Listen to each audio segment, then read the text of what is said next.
बॉलीवुड के semi ठिगने actor का नाम है शाहिद कपूर और उसकी एक मूवी आई है देवा। और मैं ये मूवी देख करके आ रहा हूँ। और जब मैं ये मूवी देख करके आ रहा हूँ तो जाहिर सी बात है मैं मेरे 2.5 घंटे बर्बाद करूँगा नहीं। मैं रिव्यू वीडियो बनाऊँगा और ज़रूर बनाऊँगा और आप लोगों को बताऊँगा कि ये मूवी कैसी है। और यकीन मानिए भाई साहब, अगर आप लोगों ने मेरी ये वीडियो देख ली तब आपके 2.5 घंटे बर्बाद बिल्कुल नहीं होंगे। आपको आपका पैसा खर्च करने की ज़रूरत नहीं है। क्यों? क्योंकि मैं इस मूवी को इतनी सरल तरीके से बता दूँगा। क्यों इतना सरल तरीके से बता दूंगा? क्योंकि इस मूवी में कुछ बताने जैसा है ही नहीं, कुछ है ही नहीं जिससे मैं कह सकूं कि भाई साहब आप जाओ इस मूवी को देख करके आओ। ना कहानी में दम है, ना एक्टिंग में दम है, ना कहीं पर कोई दम ही नहीं है भाई इस मूवी में। अब जब कुछ है ही नहीं तो गिरा से गिरा आदमी और सरल से सरल आदमी किसी भी चीज़ को, इस मूवी को आराम से एक्सप्लेन कर देगा। अब मैं आपको कहानी बताता हूँ, सुनो ध्यान से। पर्दा खुलता है, ठिगना शाहिद कपूर ओवर ब्रिज के नीचे से जा रहा होता है और गाड़ी चला रहा होता है। फ़ोन लगाता है, ईयरफोन में बात करता है और कहता है, फरहान मैंने केस को सॉल्व कर लिया है। जो केस मैं सॉल्व कर रहा था उसका पता चल गया है कि कातिल कौन है। इतना कहते ही उसका एक्सीडेंट हो जाता है। एक्सीडेंट के बाद वो सीधा हॉस्पिटल में मिलता है और वो पुलिस इंस्पेक्टर फरहान उससे पूछता है कि भाई तू बता, केस तूने जो सॉल्व किया है उसका कातिल कौन है? तो कहता है, कौन सा केस? तो कहता है, वही केस जो तू सॉल्व कर रहा होता है। फिर कहता है, तुम कौन हो? अरे तुम्हारी तो बात ही छोड़ो, पहले ये बताओ कि मैं कौन हूँ। इसका मतलब समझे आप? इसका मतलब ये है कि ठिगना शाहिद कपूर अपना याददाश्त खो चुका है, खो बैठा है उस एक्सीडेंट के बाद। इतना समझ गए? अब एक गुंडों वाली गली दिखाई जाती है जहाँ पर खूब ढेर सारा बैंड बजा करके कुछ छपरी गुंडे नाच रहे होते हैं और कहते हैं कि वो देवा मारा गया। लेकिन देवा तो मारा नहीं गया है, देवा तो अपना याददाश्त खो करके और बिस्तर पर पलम पलेट हुआ है। और दोस्तों, जिस बिस्तर पर ये बैठा है आपको बता दें, उस टाइम पर सीन जो आप देखोगे तो शाहिद कपूर आपको बिल्कुल चुसा हुआ आम दिखेगा या फिर सड़ा हुआ छोहाड़ा दिखेगा। इससे ज़्यादा कुछ दिखेगा? उसकी भाई पूरी पर्सनालिटी ही बिगड़ी हुई है जब वो बंदा बेड पर बैठा हुआ है। अच्छा, अब यहाँ से कहानी शुरू होती है। तो उसका जो दोस्त रहता है जिससे वो फ़ोन पर बात किया था, उसका और उसकी शाहिद कपूर की बहन का शादी का सीन है। वहाँ पर शाहिद कपूर आता है और बहुत ही बेकार तरीके से बहुत ही भद्दा डांस करता है। डांस वांस हो जाने के बाद एक दोस्त इसका और दिखता है जो कि रोड पर गाड़ियाँ चेक कर रहा था। गाड़ियाँ वो इसलिए चेक कर रहा था क्योंकि पुलिस को एक गुंडे की ज़रूरत होती है, एक गुंडे की तलाश में लगी रहती है पुलिस, जिसका नाम रहता है प्रभात जाधव। ठीक ने शाहिद कपूर का दूसरा दोस्त रोड पर गाड़ियाँ तो चेक कर रहा है, लेकिन वहाँ पर प्रभात जाधव जो कि एक गैंगस्टर है उसकी गाड़ी तो मिलती नहीं है। मिल जाती है एक लुखे से छपरी एमएलए जैसा एक आदमी है, उसकी गाड़ी मिल जाती है। करके वो एमएलए आ करके शाहिद कपूर के जो दोस्त था उसको ज़बरदस्त हूल देता है। कहता है, जिस वर्दी से तुम इतना घमंड कर रहे हो उस वर्दी से हम लोग अपने घर के फ़र्श साफ़ किया करते हैं भाई साहब।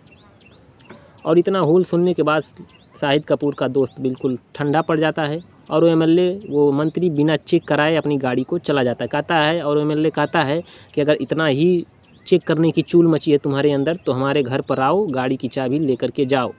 तो ठीक ना, शाहिद कपूर को देखा नहीं जाता, वो अपने दोस्त को बिठाता है, उस एमएलए के घर जाता है। वहाँ पर वो तोड़ फोड़ करता है, मारपीट करता है। जाहिर सी बात है, हीरो है। अब जब जाएगा वहाँ पर, इतना होने के बाद तो वहाँ पर मारपीट करेगा ही, गुंडागर्दी करेगा ही खूब ज़बरदस्त। उस मंत्री के आदमी को धोता है शाहिद कपूर, फिर वहाँ से गाड़ी की चाबी लेता है और उसकी गाड़ी जब्त कर लेता है।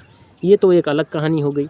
इसके बाद पता चलता है कि जो गैंगस्टर प्रभात जाधव है वो एक जगह पर रुका हुआ है। वहाँ पर शाहिद कपूर अपने कुछ साथियों के साथ रेड मार देता है, लेकिन वहाँ पर बम ब्लास्ट हो जाता है। वहाँ से भी वो प्रभात जाधव गुंडा भाग जाता है और उस बम ब्लास्ट में पूजा हेगड़े हीरोइन है, उनके पिताजी का पैर चला जाता है बम ब्लास्ट में। कुछ लोग घायल हो जाते हैं, कुछ लोग बेड पर पलम पलेट हो जाते हैं। उसके बाद ठिगना शाहिद कपूर एकदम घबरा जाता है, अब एकदम गुस्से में है। फिर एक जगह दोबारा रेड मारते हैं और वहाँ पर ठिगना शाहिद कपूर वो प्रभात जाधव जो कि गैंगस्टर था उसको सीधा एनकाउंटर में शूट कर देता है। बिल्कुल हेडशॉट मारता है भाई साहब, यहाँ पर बिल्कुल हेडशॉट। अब ये जो उसने शूट किया है प्रभात जाधव को, उसका क्रेडिट वो अपने उस भोले भाले दोस्त को दे देता है जो कि उसका दोस्त है। इन दोनों की दोस्ती बिल्कुल राम और श्याम, बिल्कुल रोमियो जूलियट, बिल्कुल हीर रांझा, बिल्कुल लैला मजनू जैसी दोस्ती थी इन दोनों की। ठीक है, इतना तो समझ में आ गया। अब जब उसका दोस्त जो कि क्रेडिट ले चुका है प्रभात जाधव को शूट करने का, जबकि उसने किया भी नहीं है, किया तो शाहिद कपूर है, लेकिन वो सोचता कि मेरे दोस्त को प्रमोशन मिल जाएगा क्योंकि उसके घर वाले इस पुलिस की नौकरी से नाराज़ होते हैं। तो अब उसके घर वाले भी इसकी इज्जत करेंगे। इस कारण उसने क्रेडिट उसको दे देता है, गन पकड़ा देता है और जब पुलिस फोर्स आती है तो बता देता है कि ये प्रभात जाधव मुझे मारने वाला था, इसने उसको शूट कर दिया एनकाउंटर में। अब उसकी बहुत वाहवाही होती है उसके दोस्त की, उसके दोस्त को अवार्ड मिलता है और उस अवार्ड पर जब उसका दोस्त स्पीच दे रहा होता है तभी उसको AWM की शॉट लगता है, यहाँ पर बिल्कुल दिल में हार्ट शॉट लगता है और उसका दोस्त वहीं पर धराशायी हो जाता है, मारा जाता है। अब वहाँ पर शाहिद कपूर इस केस की छानबीन करता है। यहाँ पर सीन दोस्तों एक बार फिर से दोबारा दिखा दिया जाता है शुरू में, जब शाहिद कपूर को सर पर चोट लगी थी और ये पुलिस वाला बंदा उसको बता रहा होता है, यही सब कहानी थी। उसके बाद ये बंदा अपने सर में जो है चोट लगा है, याददाश्त खो बैठा है, ये याददाश्त खोए हुए लेकर के ही खुद को लेकर के ऐसे ही इस केस की तहकीकात करता है और बाद में पता चलता है ये है कि ये बंदा खुद प्रभात जाधव से मिला हुआ था, उस गैंगस्टर से पहले से ही मिला हुआ था। क्यों मिला हुआ था? क्योंकि बचपन में उस गैंगस्टर ने इसकी हेल्प करी थी। बचपन में उस गैंगस्टर ने इसको खाने के लिए कपड़ा, नहीं खाने के लिए खाना, पहनने के लिए कपड़ा, रहने के लिए मकान दिया था, तो ये ज़िंदगी भर उसका गुलामी करने के लिए मतलब एहसानमंद रहता है।